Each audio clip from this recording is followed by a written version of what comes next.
Join me for a conversation with RPG writer and game master, Brendan Lasalle. Welcome to DiceGeeks.com Tabletop RPG Show.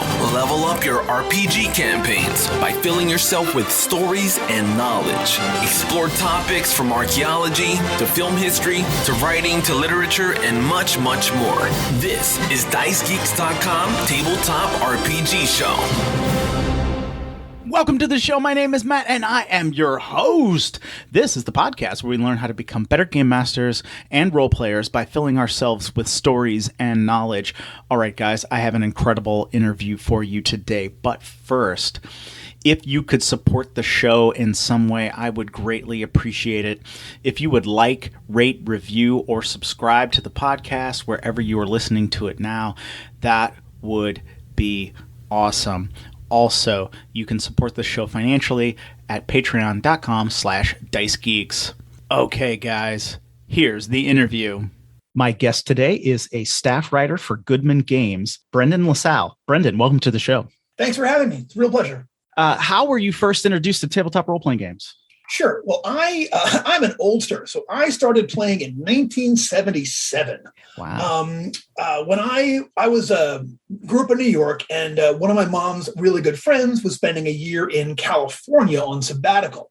We went over there for a visit, and their son, who was about my age, had just discovered Dungeons and Dragons, and he had the old Blue Holmes book. So we played this, we did not understand the rules, but we got the concepts. We played our own weird version of D&D for the entire week that I was there. And it was, it was all the enthusiasm and madness of, a couple of 7-year-olds, but when I went back to, when I went back to New York, I was absolutely enthralled. It was a really fantastic introduction, and he really made my introduction to the game feel really magical. It felt transporting. And when I went back, I joined Boy Scouts eventually, and like the year after that, and the whole Boy Scout troop played, and I kind of got introduced to that game there. They were actually at that point playing the early AD&D stuff. And so, we started, that was it for me. I'm one of those longtime players where, I played nothing but D&D probably until the early 80s, but we played, I've never taken more than about 6 months off since 77. I've been a perpetual DM. Yeah, that's awesome. And that is super cool. Now, I started playing in 82 when I was 9. Nice. And I had kind of a similar experience in that we had no idea what the rules meant. Our friend who introduced us just showed us and just was like, this is what you do and this is what you roll. And it was like, that sounds great. And, and we were just kind of off. You said it was kind of transporting. That's an interesting word. What do you kind of mean by that? Well, okay, so this is the actual first scenario he created for me. Okay, I'm talking, we're 7 here, okay? Yeah. And in this game, I was like a 7-year-old. I was a homeless kid on the streets of New York, and I was cold, and I literally was wandering around looking for a place to sleep and get out of the rain. And I found this magical porthole. And when I went through, suddenly I'm in this D&D world. And what he was doing was he was pretty much playing the pictures. He would show you a picture and go, okay, you see this. And, it does this. And he'd be like, okay, well, I want to see if it'll be my friend. You know what I mean? And but then we also incorporated, Star Wars action figures and Micronauts. So I want to say the big bad was Baron Karza. If I remember correctly, but it was one of the. It might have been a Star Wars guy, but they were all eventually incorporated. But in my mind, I took that journey right along with my character. You know what I mean? I stepped into this world, and it was just just this amazing, just to. I was always a big reader, and to find myself inside a story. Interacting with the story the way I always imagined myself I could interact with the story. You know what I mean?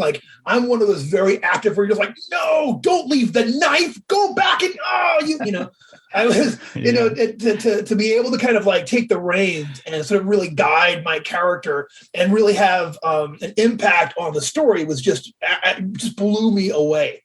And I remember coming home and trying to reproduce the game.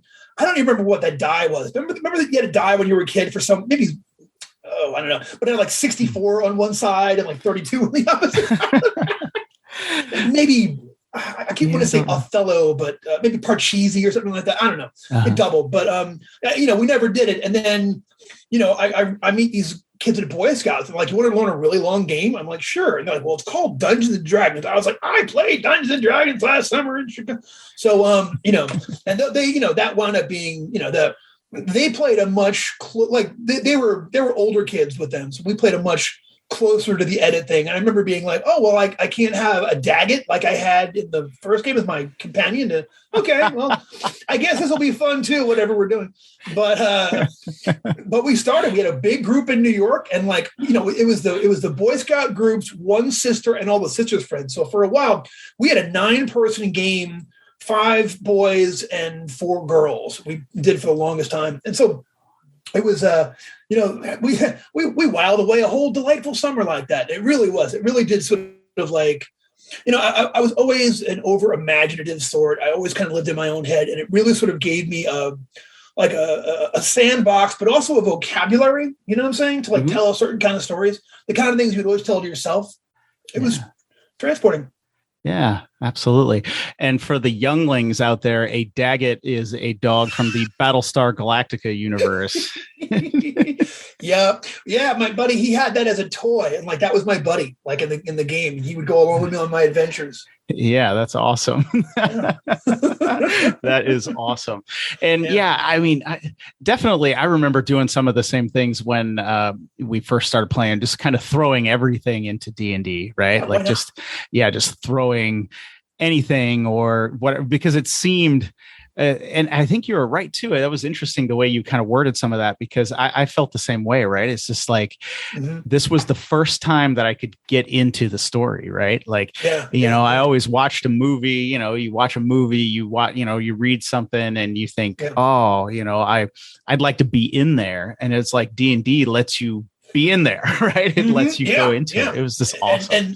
And not make, it's funny, now I've written fiction too. And it's funny, you think, your character's making a bad decision. Why? That's meat and drink for any, right? You know what I mean? That's how you tell stories. Stories are typically of, if you did the exact right thing, it'd be dull. It'd be like, well, the monsters came to town, so I went and got the authorities. The end. Not much of a novel, but in D&D, it would allow you to actually play smart and still get yourself caught up sometimes because of the randomness, because of, sometimes you try to do something smart and you roll a 3 and you get your leg bit or whatever it was. So you said 82 when you started? Yeah. Is that were you a red box kid? It was the red cover with the 3 hole punches. The green dragon expert. Yeah, that's with the Errol Otis art illustration. Yes. Yeah, it was that one. And like I said, I don't think I ever played by the rules of that game. And so, but yeah, and I don't know. Yeah, it was just awesome. But then I quickly went to a buddy of mine. Well, I loved Star Trek, and obviously Star Wars was so big back then. Sure. And I quickly went over. Well, I got Marvel Superheroes, and nice. which was awesome, because a 10-year-old could actually read that book and play by the rules, which was awesome. But I quickly went to Star Frontiers because a buddy of mine said Star Frontiers was awesome. And well, actually it was a couple years later, but I went to Star, because I guess it was around 84, 85 or so. Sure. And never played by the rules of Star Frontiers, but man, I had a ton of fun with Star Frontiers. That's fantastic. Yeah. Now, did you stay a player for a long time, or did you start running games?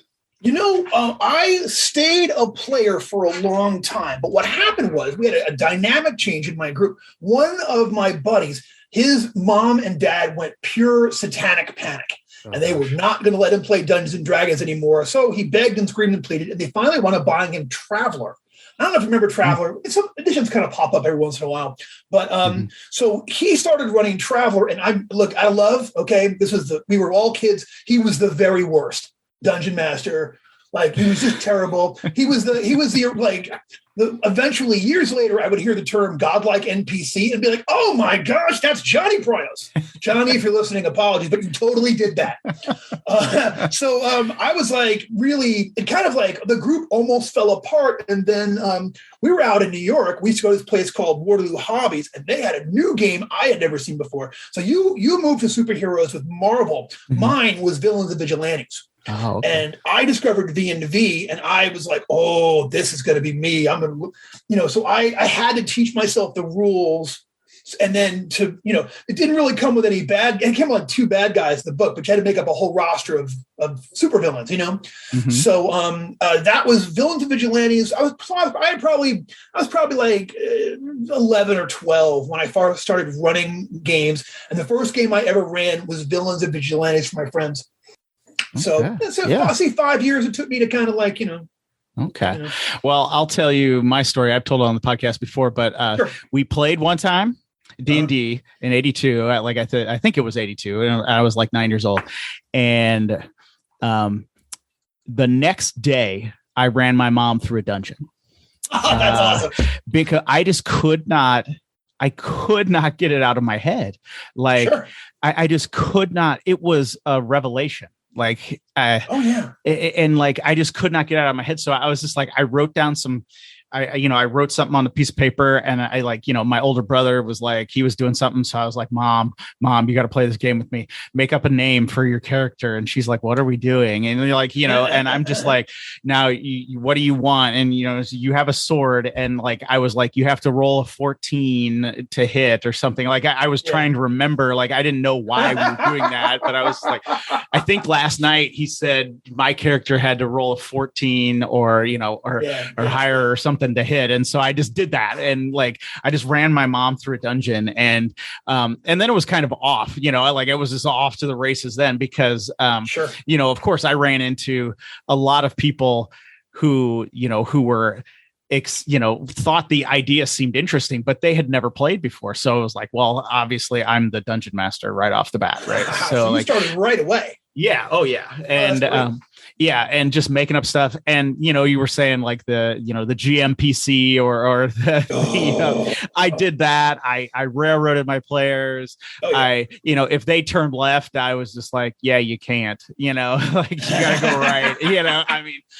I did all the stuff, right? I made my character the hero of everything. I did all that stuff until, finally, by the time, like I was like 12 and 13, I started finally getting kind of what I was trying to do, and like understanding, more games, and understanding that I shouldn't just make this whole thing about me and my fun characters, and you're here for my pleasure, my friends. Sure. You're here for me to run my story. I got over that stuff, but unfortunately, I got that out when the stakes were pretty low with just some of my buddies and stuff like that. But before you started going to conventions, or started, really, inviting people over who really wanted to play and stuff, and really, or playing online or doing some different things like that. It's just like, that's super cool. Yeah. So I really worked those things out. And it's interesting that, nowadays, I do talk to people who are playing for the first time, like they're in their 30s or their 20s and they're playing for the first time. And it's just like, well, yeah, you kind of have to up your game master game a little bit before, you don't get 8 years of just fooling around with your buddies to learn how to do stuff. You know what, though? There's so many more resources right now for the new GM. Mm-hmm. You could literally take 6 months and just watch live play, learn, see what works and what doesn't work, and start off a pretty good GM, I think. You know what I mean? Like, It wasn't like we had to make every mistake, like for the first time, where there's if you run like a Google search right now on top 10 GM mistakes, you know what I mean? You will get 100,000 hits of people with all their own things. And you can narrow down their dumb advice and just the good advice and, walk away knowing something. Because, I'm sure a lot of it's really good. But you know what I'm saying? Like, I think it's different. It's different now. I mean, there was nowhere to go there was just no kind of social media, and there were no groups. Everything, we were all learning for ourselves. And it used to be, I remember like so when I was 13, we moved from New York to Texas, right? Wow. And those kids played a version of Dungeons and Dragons, but like the way we played and the way they played were elementally different. And then we after a lot of arguments and just coding it, we had this moment of like, oh, we were both doing that wrong. You know what I mean? Like that was when I really started looking at I remember like at one point thinking to myself, why have I never read the player's handbook cover to cover? Why have I never read the Dungeon Master's Guide cover to cover? You know what I mean? Like, and so it's we had to go through all of that. It's a different world now though, and I think it's for the better for the most part for game masters. Now, the flip side of that is, a lot of time, I think a lot of these new players are like, well, this guy's got to be Matt Mercer, or I'm not going to play his game. You know what I mean? Or I'm not going to play his game. And of course, not everybody's Matt Mercer. Sure. And I absolutely agree. And I've talked about it on the podcast before. Yes, that we had no resources back then. It was like I had one example of a game master, right? And before I started trying to do it, and then of course, it was my older brother's friend, and of course he came over and ran us on some other sessions later. But like that was my only example, right? And sure. And he was a kid too, so he probably wasn't playing, by any of the rules or anything. But it is interesting. You did bring up the kind of what people are calling the Matt Mercer effect, where people are like, oh yeah, my DM or my GM has to be like Matt Mercer. I always wonder, when do players realize that, like, I want my players to be like Matt Mercer's players, right? Like, I don't want them to interrupt me if I pause for a second during some description. I don't want them to be on their phones constantly or eating food at a certain point when I'm trying to do stuff. It's just like, why isn't there a reverse effect? Why don't players think, oh, maybe I should take this game seriously and know how my character works and not interrupt the game master when he's trying to say something? Eventually, but see, there is one experience that cannot be you can't get around, which is when you decide to run your own game and you realize, oh my God, my players, you know what I mean? You have to, I think you learn to play, then you learn to GM. And when you learn to GM, that's when you start like really assessing gaming styles and going, oh, I could do this better or that better. Being a GM has made me so much a better player. And I think that's everybody, Oh yeah, absolutely. Absolutely. I've heard, people talk about that as well. They're like, oh, in our group, I just get to play a lot because we have a couple guys who, or a couple people who love to GM a lot. And it was like, how do I become a better player? And it's like, well, run a couple one shots and see what, see how people are, see what people are doing and see what frustrates you, see what, sees, what makes you go, oh, that was awesome. And do that more than when you play. Yeah, exactly. See how it makes you feel when you look down and the guy's on his phone buying something from Amazon. And you're like, bro, or on the laptop at the table, and you think they're looking up their, the player's handbook or something that they have, or some game book on PDF, and you walk around to go get a drink or something. You see they're playing like RuneQuest or something, some browser game. And you're like, oh, come on, man. I was in the Renaissance Festival for many years. And at one point, I had a couple of chainmail makers as players. Okay. Mm-hmm. So like they would literally be there making chainmail the entire time. You'd be describing. And then it'd be like, I go 17. I hit for 3 points of damage. Ka-snip. Ah! The chainmail was the worst because that took like more than half of their concentration. Like, I don't mind. A lot of people will play and they'll sketch on their character sheets. I love character sheet art. That never bothers me, As long as they're not like they're drawing something in game, you know what I'm saying? Well, we talked a little about the negative there, but since you said you've had like a break of only like 6 months since from like 77 or whatever, what would you like to see in a player character, a person who's at the table? What would you like to see?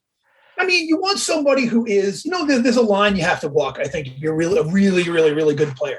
And I want someone who is going to think strategic, but also sometimes not do the strategic thing because it would be out of character. You know what I mean? And you want people who, I want everyone to have their moment, but I also want everyone to allow everybody else at the table to have their moments, And, but I think it's kind of a reading the table. Sometimes I find this very often, like I'm playing a game, right? Like sometimes the tone either is clearly more serious or less serious. And I think, at a certain point, it's not any one person, it's just going that way. And I think if you can kind of like, sort of like subsume your ego a bit and go, okay, well, I was really thinking this is going to be a very serious game tonight, but Mike's character just put on the banana suit, so I guess we're having a laugh now. And if you can kind of adjust up and then go along with that, I think that's fantastic. But mostly I want people who can role play a little bit, who can be a little bit strategic, who share the table, but and share my biggest value for gaming. The thing I always say, the only law is fun at the table. And I've had sessions where my friends came over and we got half an hour of play and like 4 hours of laughing and having a good time over it. And I consider those very successful nights, Yeah. So as long as you are, being a facilitator of your own fun and everyone else's fun, we are going to get along just great. Yeah. And, I pretty much agree with everything you said there. And I think especially like your last point there about having fun at the table, I think in, half hour of play and 4 hours of laughing, I think that really works well if you're playing with friends and people that you've known a long time, because, sure. Half the reason why I'll play with, some of the people that I've been playing with for years is just because I enjoy their company, right? No, absolutely. I just enjoy being around them. We're friends, we're buddies, and we're just kind of hanging out, along with playing, and we've left most of our kind of uptightness, behind, and it's like, you're not taking my game seriously. Oh, you're not taking my thing seriously. It's just like, we can kind of tell each other and read each other. It's like, he's getting serious right now. She wants to really role play this character out. Okay, I get it. I'll adjust. I'll kind of react on the fly. But it is one of those things, I guess, nowadays, playing online, or playing with strangers, it can be very difficult to kind of read the room if you're playing, online and you can't see somebody or something for, the hardest thing for me to do, I feel like playing by video chat, which I do a lot, is challenging, but doably challenging. And in some ways it's better, I mean, remember this is like, I was in the old days, you would be like writing a little note and passing it across the table. Like, I'm going to pick the wizard's pocket and sliding it across. Everyone knows you're up to something. But now that you can actually legitimately send them a quiet message, like, hey, as soon as everyone goes in there, I'm going to cast Ward Portal on the door and tell them no one leaves until the dragon's dead, or whatever it happens to be. So parts of it are great, but what I have a really hard time with is I've been in a couple of games on Discord where we're only playing with voice and a map. Mm-hmm. I'm lost. I'm absolutely lost on those things. And I feel like I can't, it's very hard for me to subsume myself in a game where it's just me looking at a map. It's very, very challenging. Mm-hmm. Yeah. I hadn't really done much playing online until obviously the pandemic. And then we had to convert our group online really quick. Yeah. But it is interesting that, playing with the map there, using, we use Roll20 and we're just able to have a map down. We're able to throw things down. I mean, it is one of those things where it definitely has a lot of pros, to being able to really use some of those tools that exist nowadays. And I don't know, it's just a totally different.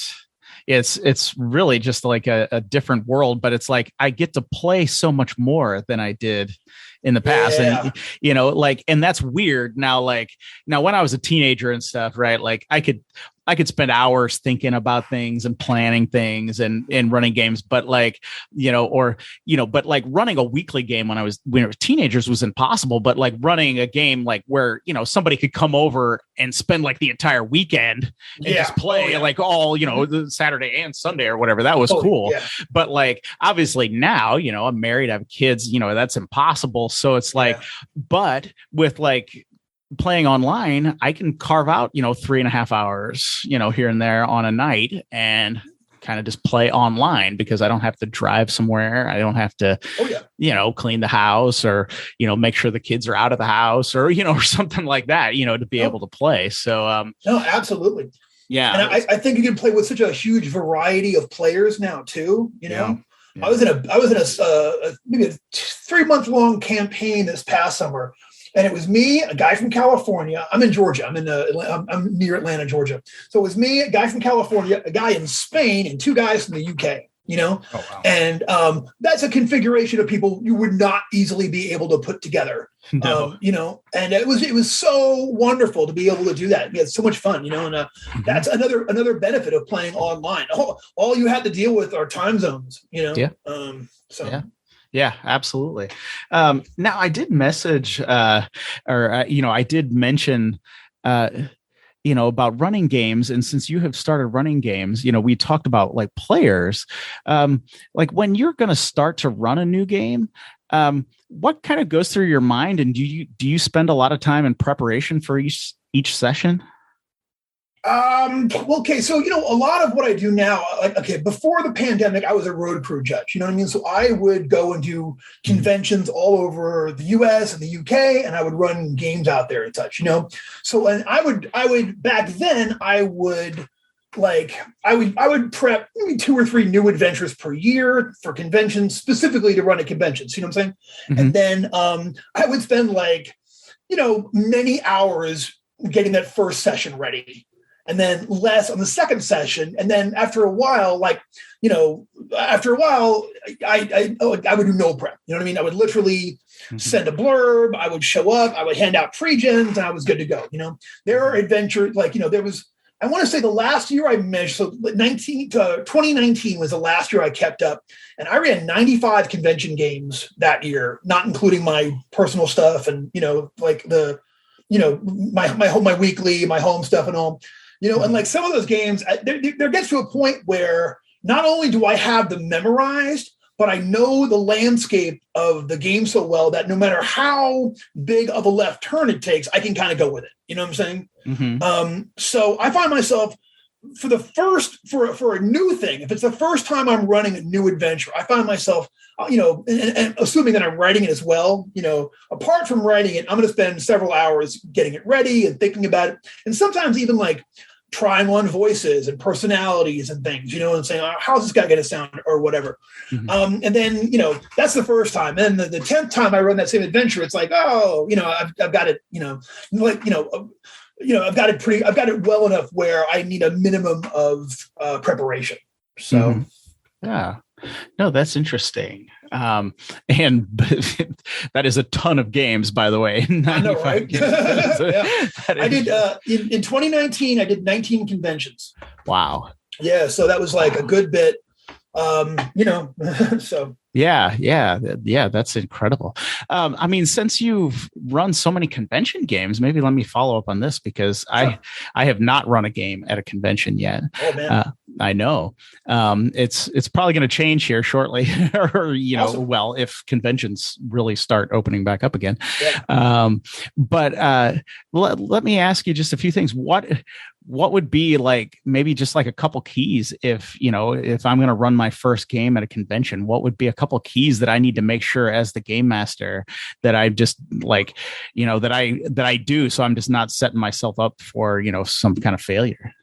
Well, sure. I mean, part of it is staying loose. You play at a convention, you're playing with strangers, and that means different play styles, and in some cases, even different approaches to the rules themselves.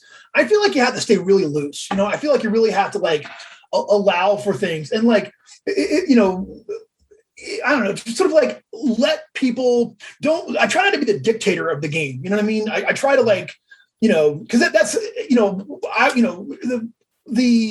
your first reaction when things start going wrong is to try to steer the ship back to familiar waters, but like these are unfamiliar waters for everybody. They've never played with you. They've never played with each other. It could be a new system or certainly a new adventure.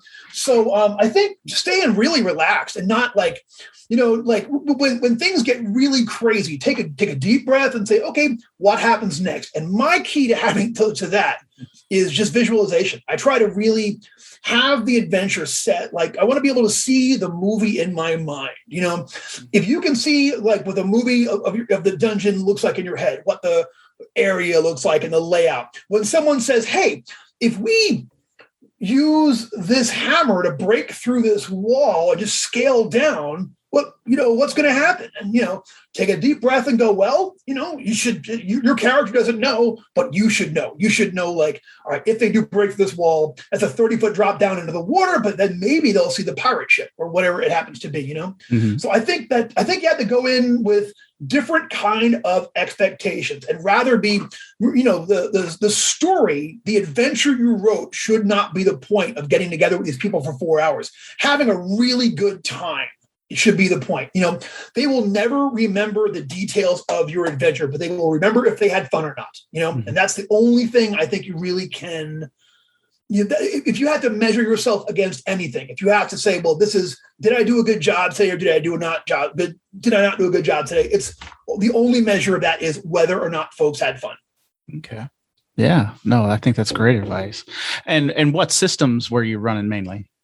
Well, since I have been, so mostly I run Dungeon Crawl Classics these days. Okay. So I became an industry professional in 2002 when I started publishing my own game, XCrawl.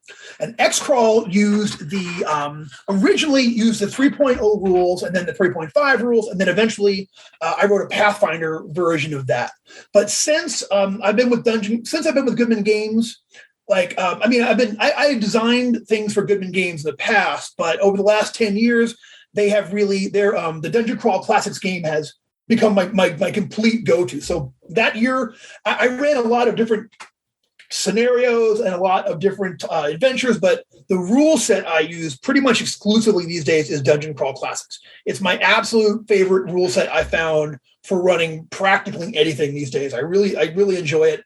I find it super flexible. And that's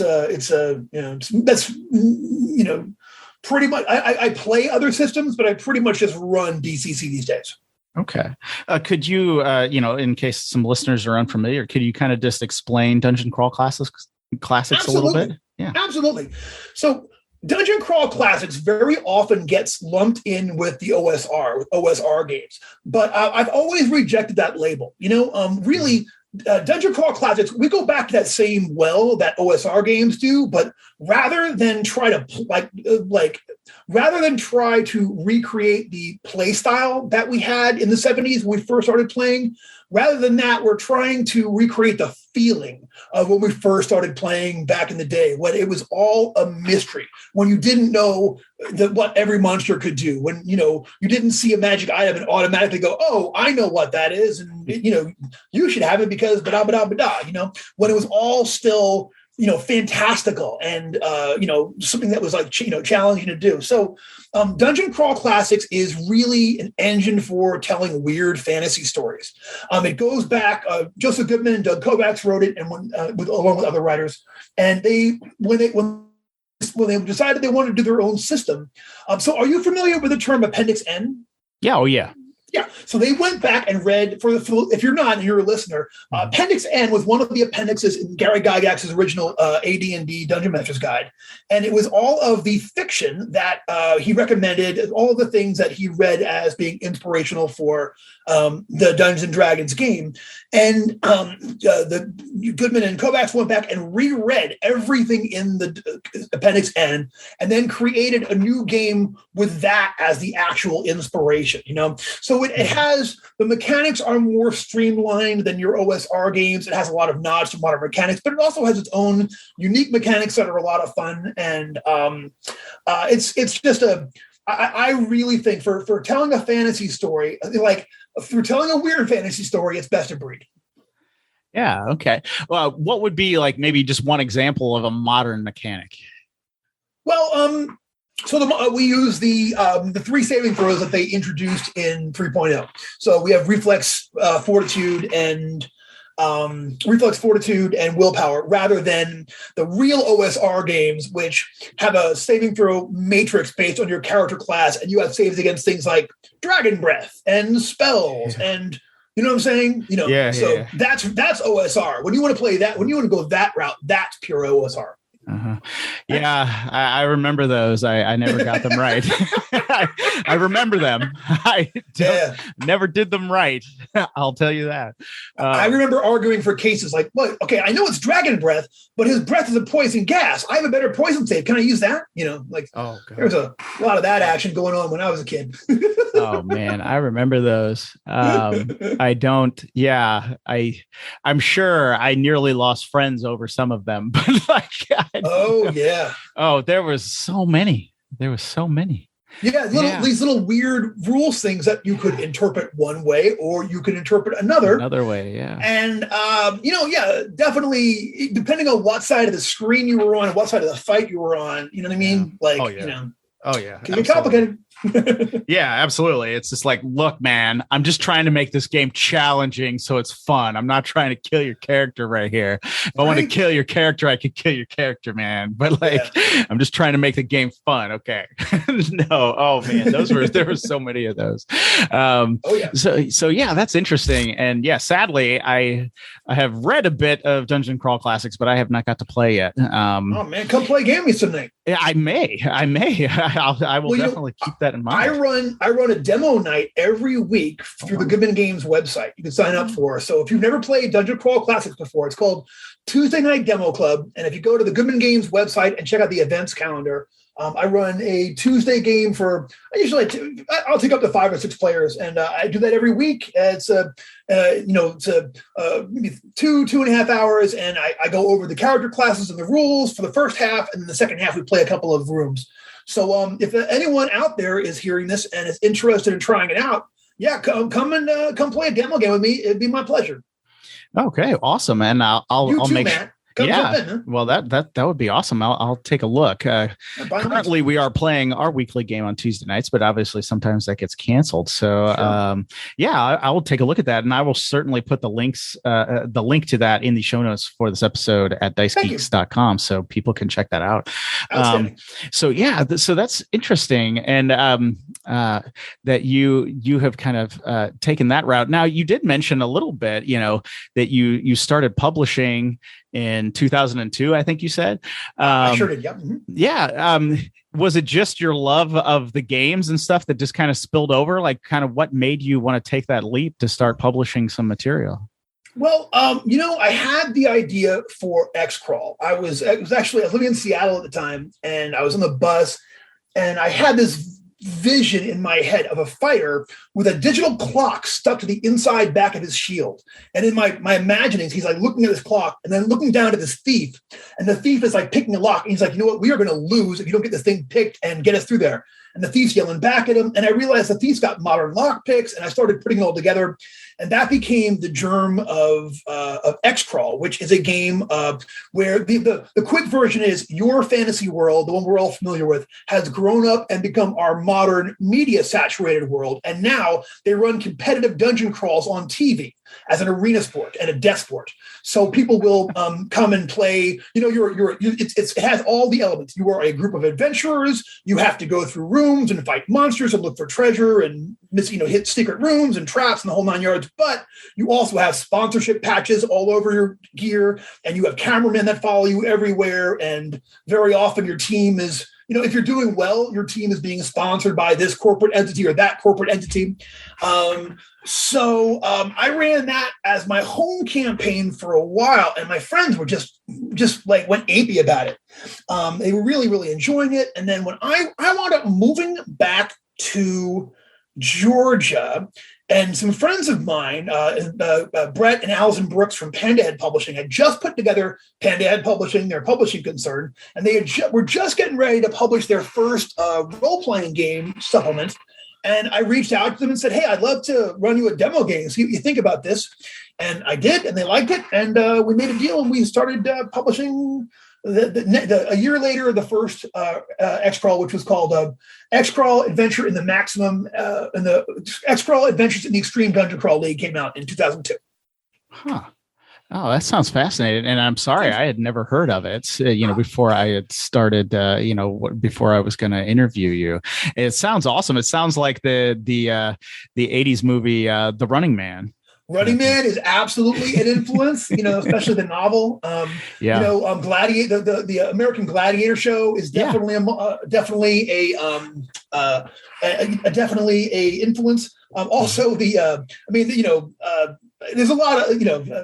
a lot of the sports are influenced. It really is. In a lot of ways, it's satirical. So it really is about celebrity culture and modern sports culture and kind of corporate culture. All kind of get skewered through this lens. Like, this is a world with a televised death sport where you go on there and you see adventurers fighting monsters, and then sometimes they have to call a timeout, and they all step away from each other while the referee sorts out whatever the problem is.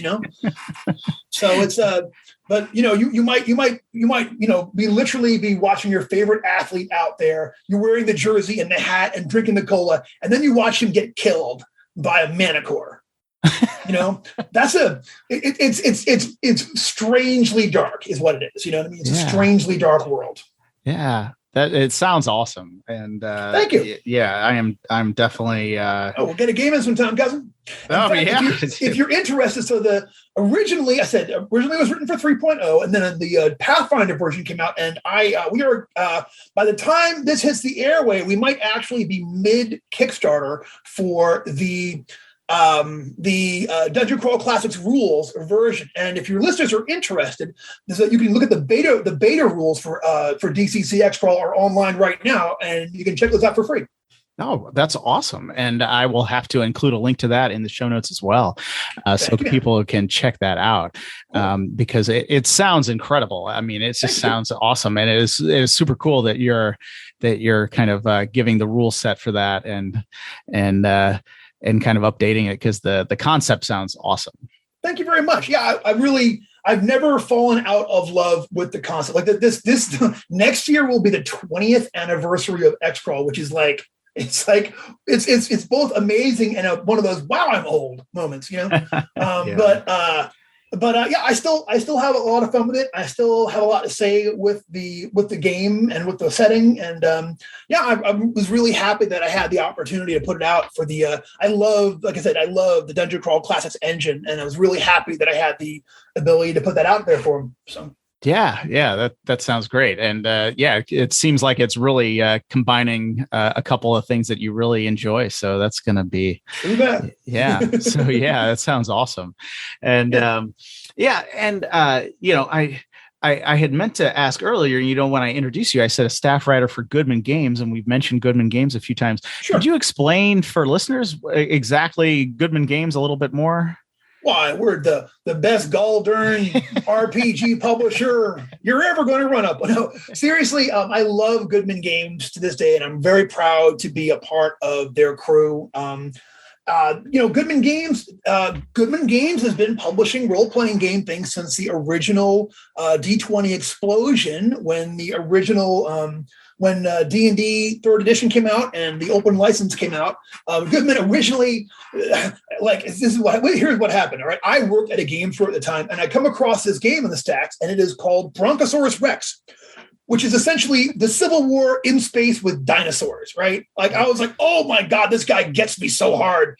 So I wound up, when I first started going to conventions to promote XCrawl, I saw that they were putting a booth up. I'm like, ooh, I'm going to go over and meet the Goodman Games guy. And I walked over and I'm like, I'm the biggest Goodman Games fan, and the guy was like, I'm Joseph Goodman. I'm like, oh, cool. So we struck up a friendship then, and he always liked the idea of XCrawl.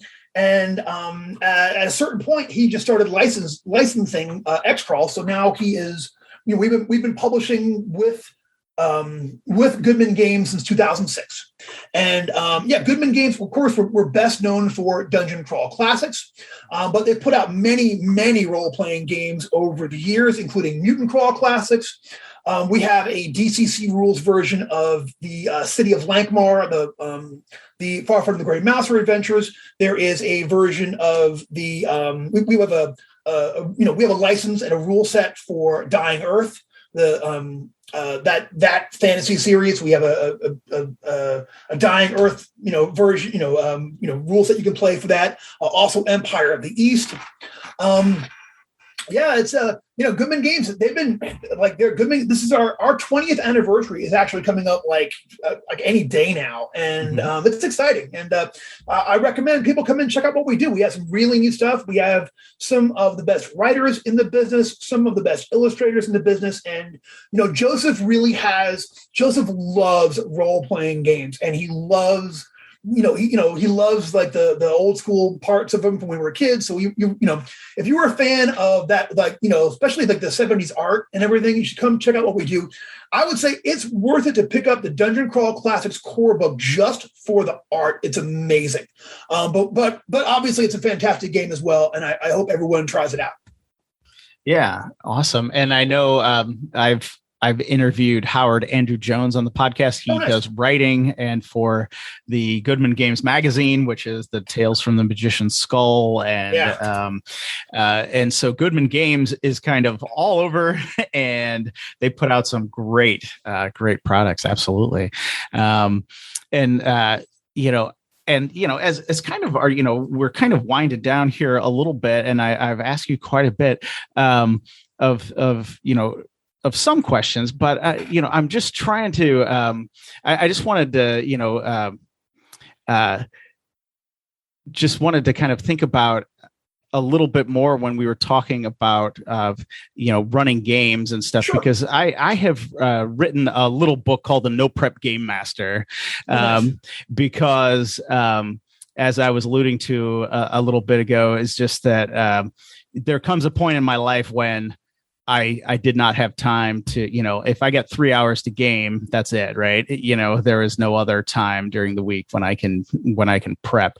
And so one of my big keys with that was, something we had touched on a little bit, and that was just relaxing, just taking the pressure off of, that the game master has to know all the rules and that the players have to do certain things. It's just and I just wanted to kind of get your thoughts on that. I think some people get so wound up they're gonna give a presentation in front of the president or something. It's just the stakes are low, man. And I just wanted to kind of get your thoughts on maybe no prepping or kind of just taking the pressure off yourself as a game master. Oh, absolutely. Here's the thing. Once you put in your time with it, if you put in enough time, you realize that you can, first you get okay with people going off script. And then you realize if these people go so far off script, if you've got stories in your head and NPCs at the ready to go, you don't need a script anymore, and you can tell stories and without having to do all that. But the key to it is just taking it easy. Don't if you're like, okay, if I don't get this 100% right tonight, I am going to just pop. You can't ever be like that. You have to go in relaxed, go in kind of easy and kind of allow yourself to flub sometimes, allow yourself to make the odd mistake. And once you do, once you realize, hey, I meant to put this over in area A and I slipped up and I put it in area B and nobody died and we're still having fun. I mean, then that becomes a really powerful thing. And I think your ability, running a game from an extant published adventure is one thing, you know what I mean? And there's a skill to that. And that's one of the skills you have to have. But being able to go off book with that, being able to take it to other places, I think is that's really when you're like the next level GM, when you don't have to have it all written down before. You don't have to know every family in the Duke's house in order to, and who's conflicting with who. Although I'm not anti-prep, you know what I mean? And some friends of mine run some really intricate games with a lot of political dealings and a lot of multifaceted, challenges and threats going on throughout their games, and more power to them. And I love that. But like, I'm like you, I can't put that much prep into any one game because I run so many games. Yeah. For me, that ability to kind of go off book is super, super, super important. And the ability to do that. It's a muscle that you can strengthen. Mm-hmm. You know what I'm saying? Like you can get better at that part of the game. You can and it starts with when your players try to do something crazy, rather than telling them they can't or shutting them down, just think about it. Think about what the consequences would be to that. What's it going to look like if they try to do that?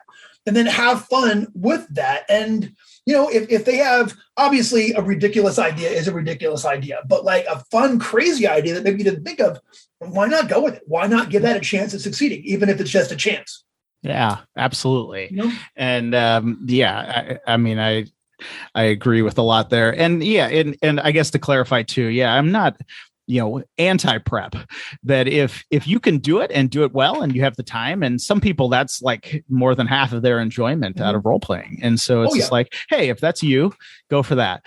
I had an idea for a heist adventure last year that I wanted to run at a convention. And I wrote it fairly well, like I had it, plotted out, but then I ran it twice, and I realized for what I wanted to do, I had to know a lot more about all the players and who they dealt with. You know what I'm saying? And realizing that, I retired the adventure. Because it was like, no, that's not the, I can't. Yeah, that's funny. Maybe someday, Yeah, absolutely. And then, too, like what you were saying, like the muscle, like the kind of going off the script. And what I advise people to do is, when you're watching movies or watching TV shows or reading books, kind of take some of those, think about some of the situations that are happening in those, TV shows or movies or books. Yeah. Just think about those situations, kind of detached from the plot and the characters and stuff. This, what happens in those things. Mm-hmm. And by, when I'm at the table, right, and my player says, oh, I'm not doing this, I'm going to do this, I just start running through some of these things in my mind and go, oh, that's kind of like this one thing here. I'll just have that happen. Yeah. And you can't really get there unless you think about it. I think that's the one thing, you think about games, I'm always thinking about, if I'm watching a movie, I'm thinking about how the story goes, how the story is going, what kind of situations are happening to the characters. And then it's just all stuff in my memory banks for when I'm running the next game. And, what kind of situation? Oh, how would this go off the rails? What would this thing? Oh, they need to rob a caravan. Well, I watched a movie about an armored car robbery, totally different time, but maybe I could just grab something from that and put it into, a fantasy caravan, when they're doing this one thing to add a complication to what they're trying to do or something. That's fantastic. That's a fantastic way to handle it. Yeah, absolutely. Yeah. All right. Well, Brendan, I've had you on here a long time. We've mentioned a few things already. What should listeners, where should they go? What should they do to learn more about you, your games, learn more about Goodman Games? Sure. Well, Goodman Games, we're at goodman-games.com. Google us, you'll find us. And we have a lot of online resources. You can get a free PDF copy of the Quick Start Goodman rules for Dungeon Crawl Classics. But also for my particular game for XCrawl, you can get a copy of the Quick Start rules for that. And I'll give you the basics and everything you need to play a game that'll go up to, I think, second level, you can find me if you're looking for me on Twitter. I am at Brendan_Lasalle, BrendanLasalle. And if you ever want to, if you need to get in touch, email me, Brendan@Goodman-Games.com. I want to hear from you. If you have any questions, if you're interested in signing up for a demo, I'm not always the right guy, but I can put you in touch with the right guy. And I hope you'll look us up and, come and, come play gaming. Yeah, that's awesome. And I will put those links in the show notes for this episode at dicegeeks.com. So anybody who is listening right now can head over there and check out those links. All right. Well, Brendan, thank you so much for being on the show. Thank you. I really enjoyed this. All right. There you have it, guys. I really hope you enjoyed my conversation with Brendan today. We covered a lot of ground and a lot of information on running games. So I really hope you got a lot out of this episode. As I mentioned in the episode, please check out some of the stuff that Brendan and Goodman Games is working on. You will find links to all of that stuff in the show notes for this episode at dicegeeks.com. Please check out Dungeon Crawl Classics and XCrawl. They are definitely worth your time. All right. If you want some free stuff, head over to dicegeeks.com/free. You'll get 10 free dungeon maps. You'll never miss an episode of this show. And each and every Friday, you'll get an email update from me letting you know what is going on in the world of Dice Geeks. All right, guys. I really, really appreciate you guys listening to the podcast. I thank you so much for your support of Dice Geeks and all the work that I do.